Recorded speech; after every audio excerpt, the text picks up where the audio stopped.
Hi. I'm going to read from chapter 4 today. It's called The High School Crush, out of Project Unsophisticated, so that you guys have access to it. I posted the links below. I'll post the other links down below as well.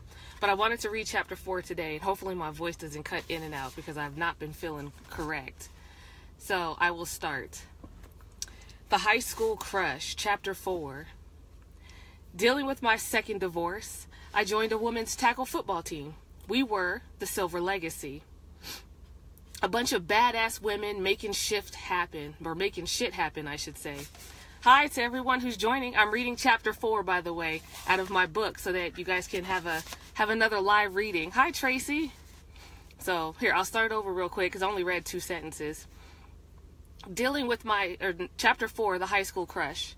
Dealing with my second divorce, I joined a women's tackle football team. We were the Silver Legacy, a bunch of badass women making shit happen. Football was fun, exciting, and it gave me a reason and a way to take out my aggression when I needed to. Practices and games and traveling here and there, it was so much fun, and I had so many bruises and dislocated fingers, but it was worth it. So I have to tell you guys one quick story. I got hit one good time during one game, like smack dab in the center of my ribs, and it knocked the wind out of me. It was by some short girl. She had to have been at least like 5'2", 5'3", and I'm about 5'7", so it was just nothing but shoulder pads and rib cage. And she hit me and knocked the wind out of my ass, and I vowed, hi Nicole, and I vowed to myself that I will never let another person hit me like that again, because that was the worst pain I had ever felt in my life. But football was fun. It was worth it. Not the pain part, but it was worth it. And being laid out by my own teammates was hella funny.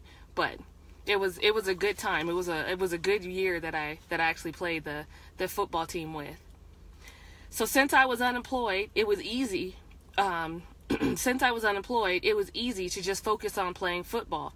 I met a lot of new women who I bonded with on a completely different level, and it was nice.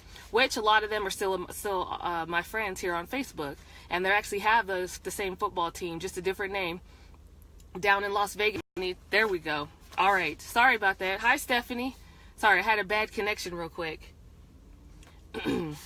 So I was sitting at home one night, just playing football. Or hold on, I'm getting lost in my own words. I was sitting at home one night, just playing around on Facebook. I really didn't use it before because it was a place where my soon-to-be ex-husband used to be all the time. That was like his go-to thing. I saw it like it was a sex hookup spot, like how MySpace and Black Planet used to be or became. Because remember, before it was just a whole bunch of friends. Then all of a sudden, like, everybody named Mama wanted to use it as a hookup site. It wasn't interesting in my eyes at that time.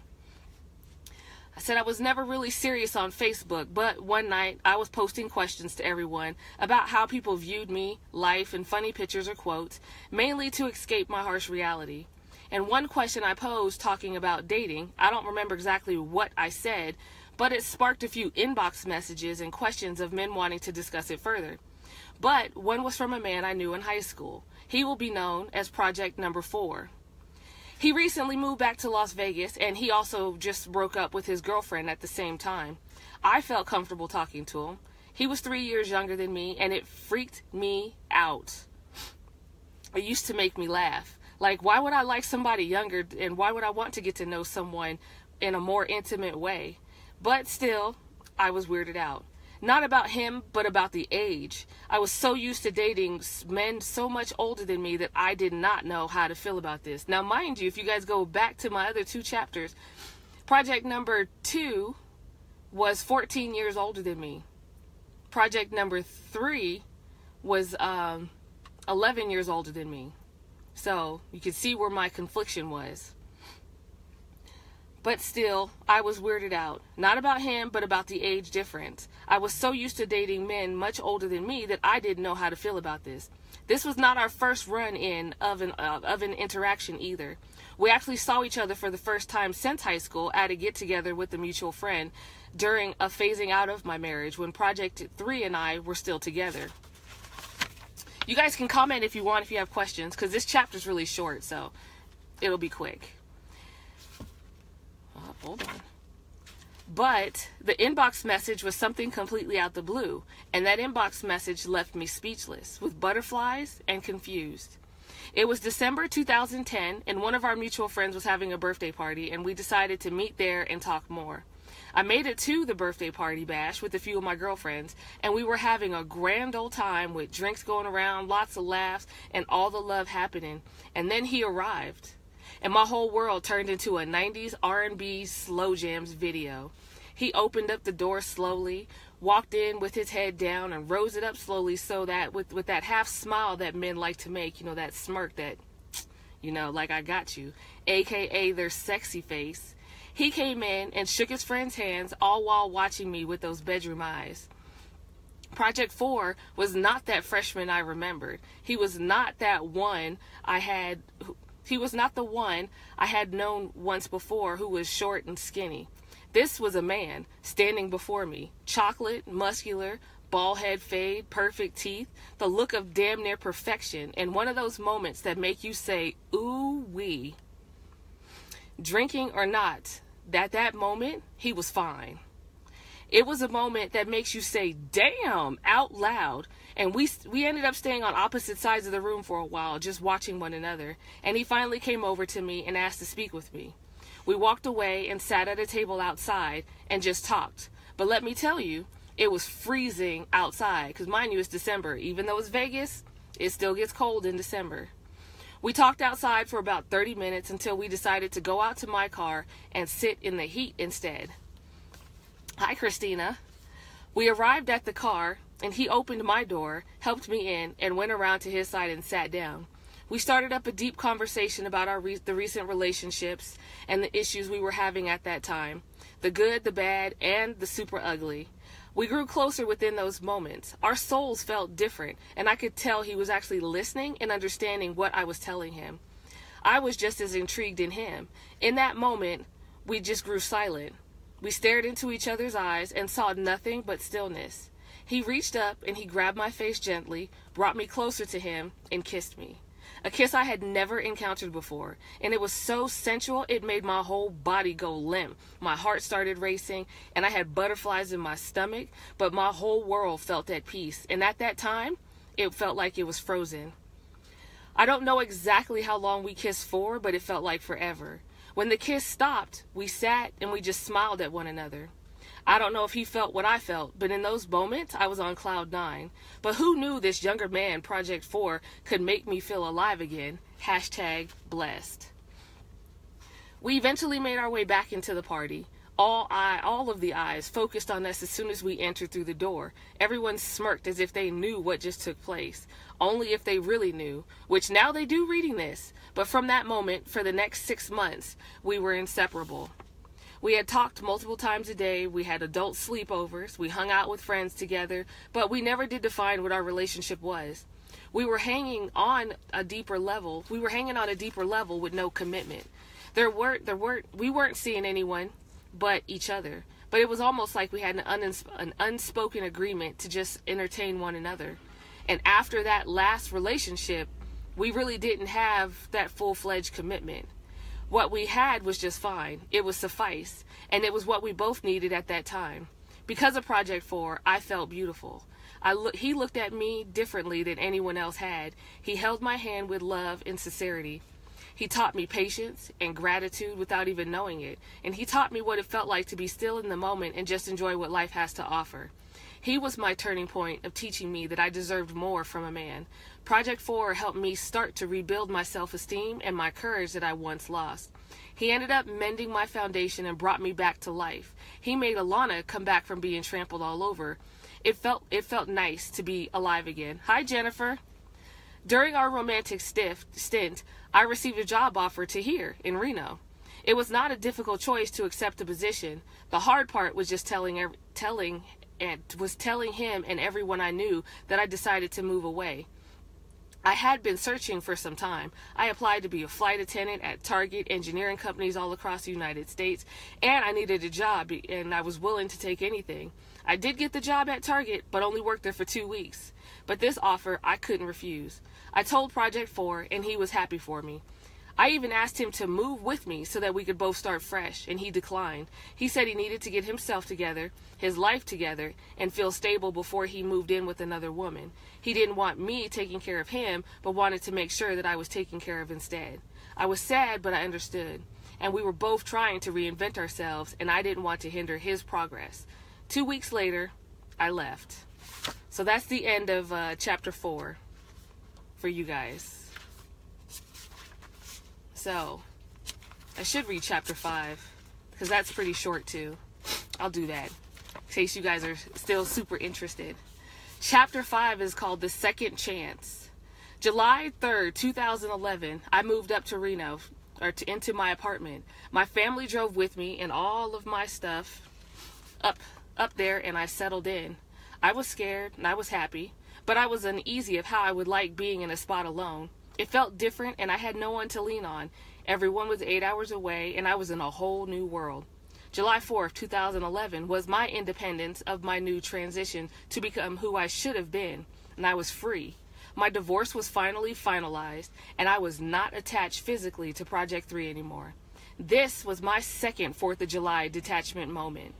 It was a sign for me to start my life over and do it right. I made a promise to myself that I would not be alone and just work on me. I clearly had inner issues that needed to be addressed, and this was a perfect time for me to begin. Mentally and spiritually, I was a mess. I probably should have seen a therapist, talked out my problems, and worked through my issues, but I didn't, because I didn't want to face my past just yet. It was a lot of trauma I dealt with, and speaking about it was not my top priority of things to do. As you see, it's taken me 6 years since moving to Reno to really speak about the things I went through. Being alone gave me a lot of time to think, a lot. And now that I was in my own head with moments of straight silence, I started thinking about what I truly needed in a man and in myself. I didn't need a man to complete me, but I did want someone to complement my desires in me. Which, by the way, my desires are now completely different than a few years ago. I wanted to just live and just feel alive, and I wanted to be desired by someone who loved me for my flaws and just me. Not someone who saw me just for my exterior. I wanted someone who wanted to build a bond with and a long-lasting relationship with, without the marriage component. I didn't want to see another wedding chapel, and I didn't want a new last name, and I didn't want commitment, but I wanted the faithfulness of someone. Marriage scared the crap out of me. It was crossed off my list, and I wanted no part of that. Marriage changed the men that I was with before, and I didn't want that happening to me again. All this free time, I had become sexually frustrated, and as a person who was used to having sex available in their back pocket, this was when I found out I could just write and dream about the desires or fantasies I was having, and I couldn't act on them, but I could share them and as if I see fit. I had titled this book, which by the way, I created another book, but I have actually combined it into this book itself. I had titled this book, Love or Lust, You Decide. And here's one story I wrote that I will put the rest of my stories at the end of this book for you. I did publish them once before, and it is a part of me, so I'm sharing them again. So this story is titled The Office Romance. The story is a little graphic for some with children, so be cautious, is what I wrote. The Office Romance. As I sit at my desk working gracefully away, you appear at my door. Flowers in hand, my favorite, lilies. You knock gently. I look up and smile. You ask if I'm busy, and I nod no. You come in and sit in my chair across from me and gaze into my eyes. You say, you look so amazing today, and I just wanted to come be in your presence and enjoy a little time with you before your husband gets back into the office. What do you have in mind? I responded. You stand up and walked closer to me. You pull my chair out from underneath my desk, and you have me face you. Leaning forward, hand me flowers, and then you whisper, I'm going underneath your desk, so you just keep working. Hi, Janine. Next thing I knew, you were gone. My chair goes back to its original position. I place the flowers upon my desk and try to go back to the task at hand. I feel you take off my right shoe and then my left. I feel your hands gliding up my legs, working towards my thighs, giving me chills. You reach all the way until you're at my panties and you give them a tug. I arch my back and lift so that you can completely slide them off of me. My mind can't focus at this point. I feel myself getting wet at the thought of you just being that close to my love. I feel your hands once again caressing my thighs as your lips touch over my legs so gently. You have me spread my legs open, one peck on the inner left thigh and another on the right, and then waterfalls. You make my pussy flood with excitement, closer and closer to kiss the center of my love. I'm in a dreamy abyss and my work has no meaning. Time has stopped and all I want is you. I start sinking into my chair and my head falls back, and then I hear, knock, knock, knock, and I scream, oh shit, it's my husband. I pop up with the quickness and try to gain my composure, and he says, I'm back. I just wanted to let you know that I'll be in my office if you need me. But now you're all the way in myself, or in me, licking slowly as he speaks to me. And I want to moan, but I can't. I just bite my lip and try not to move. I can't blow this cover and wreck my marriage, our jobs, or our lives. My husband turns away and takes a step and then stops. And he turns and he says, hey, are you okay? You seem a little bit off today. And I replied, no, I'm fine. Just a little tired. Nothing major. Now I can feel your tongue deep inside of me, and I want to grab your head so bad, but I can't let you keep it up. Up and down, motions of your tongue swirling inside of me, and my clit being sucked, bitten, and played with. I wanted to come, I wanted to scream, and I wanted to feel you, but all I could do is smile, and he says, okay, I'm just checking on you. Your face is a little red, and, you know, I worry about you. And where did you get those flowers? I quickly replied, I'm good, and I grabbed those during lunch. You know I love, deeply comes out the word of love, for you just made me come in front of my husband with no emotion. Lilies. He smiles, turns around and leaves, and I yell, honey, can you please close my door? I would, but you're right there, and he does, and I drop into my seat again, and I can feel your whole face devouring my pussy. I hear you slurping. I feel your touch all over. You have your arms wrapped around my thighs, holding me tighter and tighter, and I can't keep containing my composure anymore. You have me biting my lower lip, moaning and groaning, and you tell me to come so that we don't get disturbed again. You pull your face away from my pussy and pause. And I'm wondering, are we done? But I didn't come. A few seconds later, I feel you blowing air on my pussy, and then one lick from the bottom to the top, and poof. I melt and I come away. You knew me. You knew what it takes to make me putty in your hands. My body goes limp, and you stop. You put on my shoes. You slide out my chair, come from underneath my desk. You grab my panties and put them in your pocket. And I see you wipe my cum from your face and say, until next time, my sweet dear princess. You walk away and peep out the door to make sure no one sees you, and you vanish. For the rest of the day, all I feel is your hands, your tongue, and your scent. Nothing but smiles across my face and the pleasure of your office romance. So that was the story that I wrote, of one of the few stories that I have that's actually at the back of this book.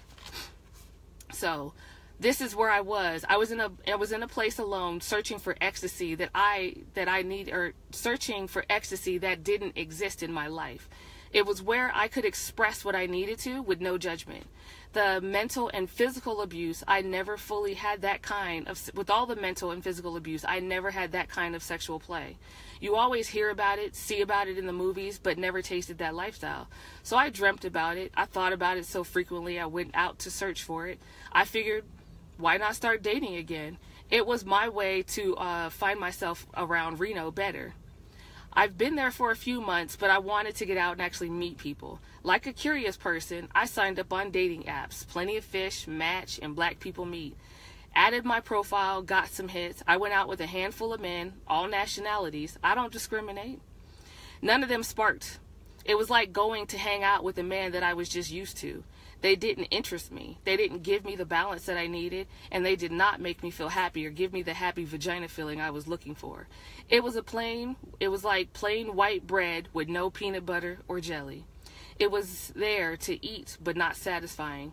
Sex was not involved. I couldn't go down that path with them even if I wanted to. There was zero turn-on factor about it. Zero. That made me sad, but I moved on. Well, I stopped looking at all. These dating apps are and can be depressing. These men lie, boast, and pretend to be something that they're not. And I was over that. And I just wanted something genuine. But enough, I kept comparing them to Project 4. Deep down, I knew that I would not find that again. And we were soulmates, and nothing I would search for would even come that close. I gave up, and my patience was low, and I didn't want to go through that anymore. So that's the end of chapter 4. So, chapter 4, 3 and 4, chapter 4 and 5, I'm sorry, I just read for you guys in my book, Project Unsophisticated. I have it available on my website. It's also available on Amazon.com if you just search Alana McAllister. If you guys have questions for me or have any type of comments, you guys can post it below and let me know what your thoughts are about the chapters. And other than that, I'm going to go because I have a meeting to run to. So I will talk to everybody later, and I'll catch you on chapter 6 some other day. Bye.